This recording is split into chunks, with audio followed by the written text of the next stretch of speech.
Skill 5, I divided up into two pieces, one solving equations and the second one solving for quadratics. So first off, let's just look at the difference between a quadratic and an equation. A quadratic is an equation that has a degree 2, which means that the power has a 2 in the exponent, which kind of gives you a clue that you might have two solutions. So we've learned a couple different ways to solve these, but the first and fastest way to solve a quadratic is to see if we can factor the quadratic. In other words, we want to look at the factors that multiply to be a 6 and somehow add up to be a negative 7. So the only way to get an x squared is an x and an x. The only way that we can get multiply to be a 6 and the middle number be negative is that if both numbers are negative. So when we look at this, we might remember that when we factor, we put them in as parentheses. Let's check this, which means we could FOIL. There's our x squared, there's our negative 6x, and our negative 1x to give us a negative 7x, and our last term is a negative times negative is a positive 6. So that's our first step, and then the second step to solving is to set each one of these equal to 0. So I would encourage you, as you're on the multiple choice part, is to first factor and then remember that we set these equal to 0. And then third, I wouldn't necessarily do all this work, set them equal to 0, if I could see that x equals 1 and x equals 6 are our answers. So just be real careful when you're taking the ACT, though. Sometimes they'll say, what's the sum of the solutions? Sometimes they'll say, what's the product of the solutions? Sometimes they might even ask, what's the biggest solution? So sometimes they'll ask us just flat out solving, but then sometimes they'll ask a different question than we might be assuming. So just be a real careful reader. Number 2 example is, or letter B example is very similar. I'm just looking for the factors here of 21 that add up to a positive 10.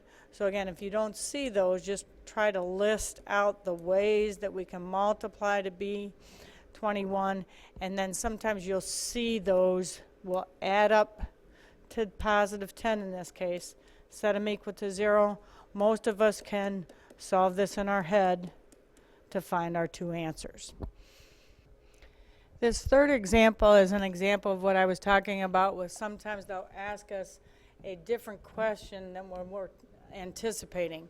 So find the sum. Remember, sum means add. The solutions are the answers. So we would try to factor first. What are the factors of negative 12 that add up to negative 1? So negative 4 and a positive 3 would be our first step for factoring. Remember, when we solve, we set those both equal to 0. So we'll get negative 3 as an answer, and so is positive 4.